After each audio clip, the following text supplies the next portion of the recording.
Fruits ಅನ್ನ ನೀವು ತಿನ್ನೋದಾದ್ರೆ ಏನ್ ಮಾಡ್ಬೋದು ಅಂತಂದ್ರೆ, ಈಗ ನಮ್ಮಲ್ಲಿ ಕೆಲವೊಂದಿಷ್ಟೆಲ್ಲ ಫ್ರೂಟ್ಸ್ ಇದ್ದಾಗ, ಈಗ ಹಸಿದಾಗ ಹಲಸು, ಉಂಡಾಗ ಮಾವು, ಈ ತರ ಇದ್ದಾಗ ಈಗ ಹೆವಿ ಫ್ರೂಟ್ಸ್ ಅನ್ನ ತಿನ್ನೋದಾದ್ರೆ ನೀವು ಬೆಳಗಿನ ಸಮಯದಲ್ಲಿ ತಿನ್ಬೋದು. ಅಂದ್ರೆ ಜೀರ್ಣಕ್ರಿಯೆಗೆ ಈಗ ನೀವು ಆಫೀಸಿಗೆ ಹೋಗ್ತಾ ಇದ್ದೀರಪ್ಪ, ಬೆಳಿಗ್ಗೆ ಬ್ರೇಕ್ಫಾಸ್ಟ್ ನಂತರ ಅಥವಾ ಬ್ರೇಕ್ಫಾಸ್ಟ್ ಆದ್ಮೇಲೆ ಸ್ವಲ್ಪ ಒಂದು 10 ನಿಮಿಷ ಬಿಟ್ಟು ಫ್ರೂಟ್ಸ್ ಅನ್ನ ತಿಂದು ಹೋದ್ರೆ ಅದು ನಿಮ್ಮ ದೇಹಕ್ಕೆ ಬೇಗ ಎನರ್ಜಿಯಾಗಿ ಕನ್ವರ್ಟ್ ಆಗ್ಬಿಡತ್ತೆ.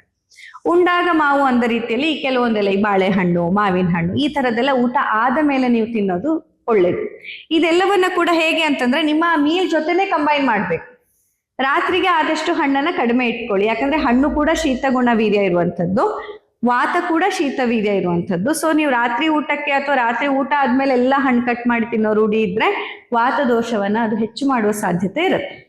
ಹಾಗಾಗಿ ಬೆಳಿಗ್ಗೆ ತಿಂಡಿ ಅಥವಾ ಮಧ್ಯಾಹ್ನ ಊಟದಲ್ಲಿ ಅದರ ನಂತರದಲ್ಲಿ ಹಣ್ಣನ್ನ ನೀವು ಸೇವನೆ ಮಾಡ್ಬೋದು, ಒಂದು 10 ಮಿನಿಟ್ಸ್ ಬಿಟ್ಟು ಆ ಥರದಲ್ಲಿ ತಗೋಬಹುದು. ಇಲ್ಲಪ್ಪ ಇದ್ಯಾವುದು ನಿಮ್ಗೆ ಅಷ್ಟು ನಿಮ್ಗೆ ಜೀರ್ಣಕ್ರಿಯೆಗೆ ಸೂಟ್ ಆಗ್ತಾ ಇಲ್ಲ, ಈಗ ಗ್ಯಾಸ್ಟ್ರೈಟಿಸ್ ಇಶ್ಯೂಸ್ ಇದ್ರೆ, ಪಿತ್ತಜ ಸಂಬಂಧಿ ಹುಳಿ ತೇಗು, ಕಹಿ ತೇಗು, ಈ ಸಮಸ್ಯೆಗಳಿದ್ರೆ ನೀವೇನ್ ಮಾಡಿ ಅಂತಂದ್ರೆ ಈ ಎರಡನ್ನ ಫುಡ್ನ ಮಧ್ಯದಲ್ಲಿ ಎಕ್ಸ್ಟ್ರಾ ಮೀಲ್ ಆಗಿ ಅದನ್ನ ತಗೋಬೇಕು, 10-30 ಹಾಗೆಲ್ಲ. ಬಟ್ ಕಮ್ಮಿ ಪ್ರಮಾಣದಲ್ಲಿ. ಹಣ್ಣು ಅಂದ ತಕ್ಷಣ ಇಡೀ ಪಪ್ಪಾಯ ತಿನ್ನೋದಲ್ಲ, ಹಂಗೆ ತಿನ್ನೋರ್ನು ನೋಡಿದೀನಿ ನಾನು. ವಾಟರ್ ಮೆಲನ್ ಅರ್ಧ ಕಟ್ ಮಾಡೋದು, ಸ್ಪೂನ್ ಹಾಕಿ ತಿನ್ನೋದು, ಅರ್ಧ ವಾಟರ್ ಮೆಲನ್ ಫುಲ್. ಹಣ್ಣಲ್ವಾ ಮೇಡಮ್, ಬರೀ ನೀರು ಇದ್ರಲ್ಲಿರೋದು ಅಂತ. ಹಾಗೆಲ್ಲ ಆಗಲ್ಲ, ನಿಮ್ಮ ಅಗ್ನಿಗೆ ಕಷ್ಟ ಆಗತ್ತೆ. ಹಣ್ಣು ತಿನ್ನೋದು ಅಂತಂದ್ರೆ ಮಿತವಾಗಿ ಒಂದು ಚಿಕ್ಕ ಬೌಲಲ್ಲಿ ಒಂದು 4 ಪೀಸ್ ತಿನ್ಬೇಕು, ಆಗಾದ ಅಬ್ಸಾರ್ಪ್ಷನ್ ಚೆನ್ನಾಗಾಗತ್ತೆ. ಹಣ್ಣನ್ನು ಅಜೀರ್ಣ ಆಗೋಷ್ಟು ತಿನ್ಬಿಟ್ರೆ ದೇಹ ಅದರಲ್ಲಿರುವಂತಹ ಪೌಷ್ಟಿಕಾಂಶಗಳನ್ನ ಹೀರ್ಕೊಳ್ಳೋದಿಲ್ಲ, ಗೊತ್ತಾಯ್ತಾ? ಸೊ ಸ್ವಲ್ಪ ಪ್ರಮಾಣದಲ್ಲಿ ಒಂದು ಲಘು ಉಪಹಾರದ ರೀತಿಯಲ್ಲಿ ನೀವೊಂದು 10 ಗಂಟೆ ಹಾಗೆ ಫ್ರೂಟ್ಸ್ ಅನ್ನ ತಗೋಬಹುದು. ಇಲ್ಲ ಮಧ್ಯಾಹ್ನದ ಹೊತ್ತು, ಮಧ್ಯಾಹ್ನ ಒಂದು 3:30-4 ಗಂಟೆ ಹತ್ರ ಏನೋ ತಿನ್ಬೇಕನ್ಸತ್ತಲ್ಲ, ಆ ಸಮಯದಲ್ಲಿ ಕೂಡ ಲಘು ಉಪಹಾರದ ರೀತಿಯಲ್ಲಿ ಇದೆರಡರಲ್ಲಿ ಯಾವ್ದಾದ್ರು ಒಂದು ಟೈಮಲ್ಲಿ ಕೂಡ ನೀವು ಇನ್ಕ್ಲೂಡ್ ಮಾಡ್ಕೊಳ್ಬಹುದು.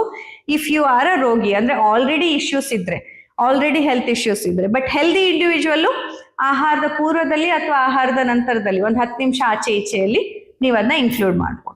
ಸಲಾಡ್ ತಿನ್ಬಾರ್ದು ಅನ್ನಲ್ಲ ನಾನು, ಆಯುರ್ವೇದದ ದಿನಚರಿ ಪ್ರಕಾರ ಸಲಾಡ್ ಅಲ್ಲ, ಬೇಯಿಸಿದ ಆಹಾರ ತಗೋಬೇಕು. ಹಾಗೆ ಸಲಾಡ್ ಅಂತ ತಿನ್ನೋದಾದ್ರೆ ನಿಮ್ಮ ಆರೋಗ್ಯಕ್ಕೆ ಅಥವಾ ಪ್ರಕೃತಿಗೆ ಅನುಗುಣವಾಗಿ ವೈದ್ಯರ ಸಲಹೆಯ ಮೇರೆಗೆ ತಿನ್ಬೇಕು.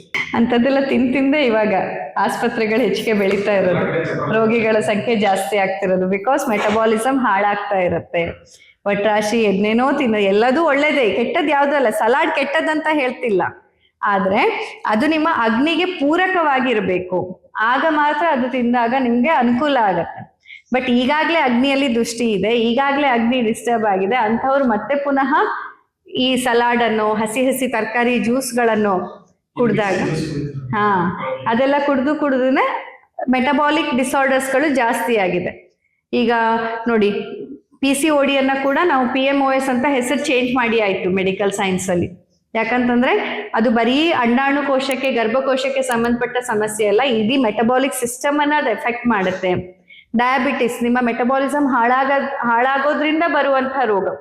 ಎಷ್ಟು ಜನರಿಗೆ ಈಗ ಕಾಮನ್ ಆಗ್ಬಿಟ್ಟಿದೆ, ಮನೆಯಲ್ಲಿ ಎಲ್ಲರ ಮನೆಯಲ್ಲೂ ಇದ್ದಾರೆ ಡಯಾಬಿಟಿಕ್ ಪೇಷಂಟ್, ಎಲ್ಲರ ಮನೆಯಲ್ಲೂ PCOD ಇಶ್ಯೂಸ್, ಥೈರಾಯ್ಡ್ ಇಶ್ಯೂಸ್, ಇದೆಲ್ಲ ಮೇನ್ಲಿ ಬರೋದೇ ನಿಮ್ಮ ಮೆಟಬಾಲಿಸಮ್ ಹಾಳಾಗೋದ್ರಿಂದ. ಮೆಟಬಾಲಿಸಮ್ ಯಾಕೆ ಹಾಳಾಗ್ತಾ ಇದೆ? ಆಹಾರವನ್ನ ತಪ್ಪಾಗಿ ಸೇವಿಸ್ತಾ ಇರೋದ್ರಿಂದ. ನೀವು ಪೆಟ್ರೋಲ್ ಗಾಡಿಗೆ ಡೀಸೆಲ್ ಹಾಕಿದ್ರೆ ಏನಾಗುತ್ತೆ, ಡೀಸೆಲ್ ಗಾಡಿಗೆ ಪೆಟ್ರೋಲ್ ಹಾಕಿದ್ರೆ ಏನಾಗುತ್ತೆ? ಅದೇ ಸ್ಥಿತಿ ನಮ್ಮ ದೇಹಕ್ಕಾಗಿರೋದು.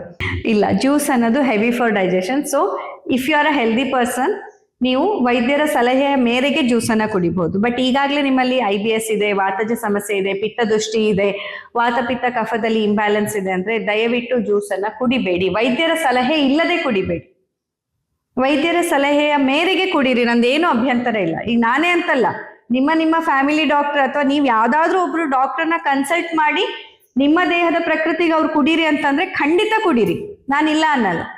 ಆದ್ರೆ ವೈದ್ಯರ ಸಲಹೆ ಇಲ್ಲದೆ ನಿಮ್ಮಷ್ಟಕ್ಕೆ ನೀವು ಹೆಲ್ದಿ ಅಂತ ಖಂಡಿತ ಕುಡಿಬೇಡಿ. ಹಣ್ಣು ಈಸಿ ಫಾರ್ ಡೈಜೆಷನ್, ಹಣ್ಣಿನ ಜ್ಯೂಸ್ ಹೆವಿ ಫಾರ್ ಡೈಜೆಷನ್. ತರಕಾರಿ ಬೇಯಿಸಿ ತಿನ್ನೋದು ಈಸಿ ಫಾರ್ ಡೈಜೆಷನ್, ತರಕಾರಿ ಹಸಿಯಾಗಿ ಜ್ಯೂಸ್ ಮಾಡಿ ಕುಡಿಯೋದು ಹೆವಿ ಫಾರ್ ಡೈಜೆಷನ್. ಅಷ್ಟೇ ಅಲ್ಲದೆ ನಿಮ್ಗೀಗ ಸಿಗ್ತಾ ಇರೋ ತರಕಾರಿ ನಿಮ್ಮದೇ ಹಿತ್ತಲಿನ ತೋಟದಲ್ಲಿ ಆದದ್ದಾದ್ರೆ ಆದ್ರೂ ಒಂದ್ ಲೆಕ್ಕಕ್ಕೆ ನಾನು ಪರ್ಮಿಷನ್ ಕೊಟ್ಬಿಡ್ಬೋದು. ನೀವು ಅಂಗಡಿಯಿಂದ ತರ್ತಿದ್ದೀರಾ ಅಂತಂದ್ರೆ ನೀವು ತರಕಾರಿ ಜ್ಯೂಸಲ್ಲಿ ಬರೀ ತರಕಾರಿ ಅಷ್ಟೇ ಹೋಗ್ತಾ ಇಲ್ಲ, ಅದಕ್ಕೆ ಹಾಕಿರೋ ಕೆಮಿಕಲ್ಸ್ಗಳು, ಪೆಸ್ಟಿಸೈಡ್ಸ್ಗಳು, ಹಾರ್ಮೋನ್ಸ್ ಇಂಜೆಕ್ಷನ್ಸ್ಗಳು, ಹಾಗೆ ಇರುವಂತಹ ಎಲ್ಲ ಬ್ಯಾಕ್ಟೀರಿಯಾ ಏನು ಎಂಟರ್ ಆಗುವಂತಹ ಸಾಧ್ಯತೆ ಕೂಡ ಜಾಸ್ತಿ ಇರುತ್ತೆ. ಹಾಗಾಗಿ ಈಗೆಲ್ಲ ನೋಡಿ H. ಪೈಲೋರಿ ಇನ್ಫೆಕ್ಷನ್ಸ್ ಇರ್ಬೋದು, ಹೊಟ್ಟೆಗೆ ಸಂಬಂಧಪಟ್ಟಂತೆ ಎಷ್ಟೊಂದು ರೀತಿಯ ಇನ್ಫೆಕ್ಷನ್ಸ್ಗಳು, ಸೋಂಕುಗಳು ಜಾಸ್ತಿ ಆಗ್ತಿದ್ದಾವೆ.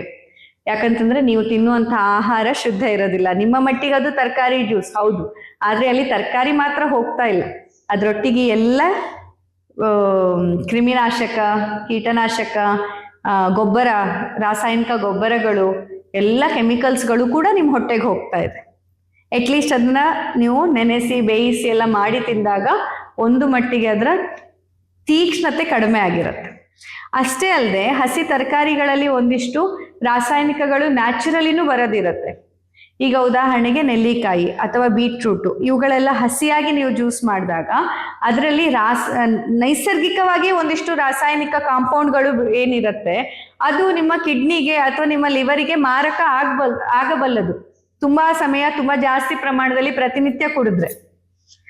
ಹಾಗಾಗಿ ವೈದ್ಯರ ಸಲಹೆ ಇಲ್ಲದೆ ಜ್ಯೂಸ್ಗಳನ್ನ ಕುಡಿಯೋದಕ್ಕೆ ನನ್ನ ಪರ್ಮಿಷನ್ ಇಲ್ಲ. ನಿಮ್ಮ ವೈದ್ಯರ ಸಲಹೆನೇ ತಗೊಳ್ಳಿ, ಆದ್ರೆ ದಯವಿಟ್ಟು ಡಾಕ್ಟರ್ ಕನ್ಸಲ್ಟ್ ಮಾಡಿ ತಗೊಳ್ಳಿ ಅಷ್ಟೇ. ನಿಮ್ಮಷ್ಟಕ್ಕೆ ನೀವೇ ಒಳ್ಳೇದು ಅಂತ ಕುಡಿಯೋದಕ್ಕೆ ಪರ್ಮಿಷನ್ ಇಲ್ಲ.